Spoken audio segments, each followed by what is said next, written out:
दोस्तों, organic chemistry की दुनिया में एंटर करने के लिए 3D इंट्यूशन चाहिए।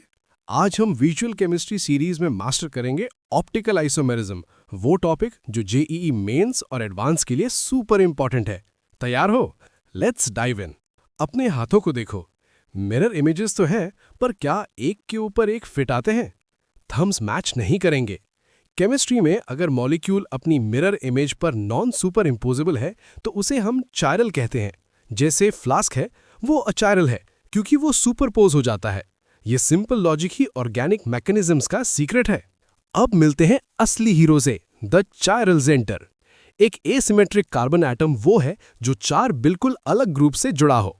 फॉर्मूला सिंपल है, सी चायरल ए बी सी डी है, जहां A not equal to B, not equal to C, not equal to D हो।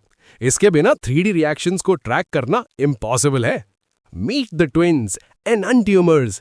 ये ऐसे मॉलिक्यूल्स की पेयर हैं जो मिरर इमेजेस तो हैं पर परफेक्टली ओवरलैप नहीं होती। Best example lactic acid. दिखते आइडेंटिकल हैं पर बायोलॉजिकल सिस्टम्स में इनका बिहेवियर बिल्कुल अलग होता है। यहाँ एक ट्विस्ट है, एनंटियोमर्स के बॉइलिंग पॉइंट, मेल्टिंग पॉइंट और डेंसिटी सेम होते हैं, तो आप इन्हें नॉर्मल डिस्टिलेशन से सेपरेट नहीं कर सकते। ये सिर्फ प्लेन पोलराइज्ड लाइट के साथ अलग बिहेव करते हैं। एक लाइट को राइट यानी डेक्स्ट्रो यानी पॉजिटिव घुमाएगा और दूसरा लेफ्ट यानी कि लेवो नेगेटिव। वार्निंग, चायरल सेंटर होने का मतलब ये नहीं कि मॉलिक्यूल हमेशा ऑप्टिकली एक्टिव होगा। अगर मॉलिक्यूल में प्लेन ऑफ सिमेट्री यानी पीओएस है, मतलब एक ऐसी लाइन जो उसे दो आइडेंटिकल हाफ्स में काट दे, तो वो ऑप्टिकली इनएक्टिव हो जाएगा।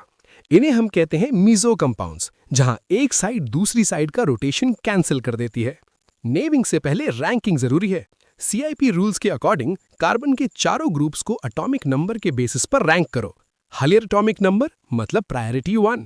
अगर एटम सेम है तो आइसोटोप्स चेक करो या चेन में आगे बढ़ो। अब स्टीयरिंग व्हील घुमाओ। अगर 1 to 2 एंड 2 to 3 का मूवमेंट क्लॉकवाइज है तो वो आर यानी रेक्टस है। अगर मूवमेंट एंटी क्लॉकवाइज है तो वो एस यानी सिनिस्टर है। Simple steering wheel logic. ये हैक आपके 4 मार्क्स बचा सकता है। रूल्स के हिसाब से सबसे छोटा ग्रुप हमेशा वर्टिकल लाइन पर होना चाहिए, पर अगर प्रायोरिटी 4 हॉरिजॉन्टल लाइन पर आ जाए तो घबराना नहीं, बस अपना आंसर फ्लिप कर दो। आर का एस और एस का R. Job done. Last but not the least, total isomers calculate करने का शॉर्टकट। अगर मॉलिक्यूल एसिमेट्रिक है तो टोटल आइसोमर्स इक्वल्स टू 2 की पावर n। सिमेट्रिक केसेस के लिए टेबल चेक करो। मीज और ऑप्टिकली एक्टिव का बैलेंस समझना जरूरी है। ऑर्गेनिक केमिस्ट्री को मास्टर करना है? Join our tiered mentorship program for personalized guidance.